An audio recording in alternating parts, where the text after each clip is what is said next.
ازيكم يا جماعة؟ عاملين ايه؟ هابي نيو يير. النهاردة اهم يوم في حياة العالم كله. الناس مننا مش محتاجة فلوس، الناس محتاجة حاجة واحدة بس. الناس محتاجة بسمة، فرحة، ابتهاج، سعادة، سلام. كتير مننا عنده فلوس كتيرة قوي في حياته، بس ما عندهوش لا بسمة ولا فرح ولا سلام ولا اي حاجة من معايير الانسانية.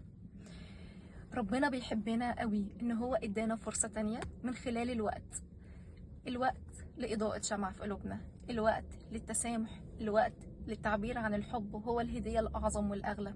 وقت للتضحية، وقت ان احنا نتأمل كده ونقول يا رب انت بتحبنا قوي عشان اديتنا وقت ان احنا نعبر فيه عن حبنا للناس اللي احنا مش عارفين نعبر عن حبنا ليهم، ان احنا متخانقين معاهم. وقت ان احنا نقول يا رب ده انت بتدينا نعم كتيرة قوي ومن غير فلوس. وقت للعطاء، العطاء اللي بدون مقابل. وقت ان احنا نقعد مع الاهل والصحاب والاسره.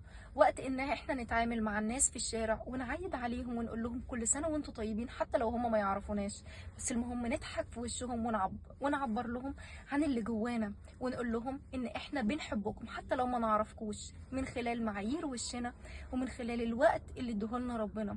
هم ممكن يكونوا مش فاهمين ان الوقت ده نعمه كبيره، بس احنا من خلال التعامل بتاعنا هيفهموا ان في تغيير كبير في حياتنا.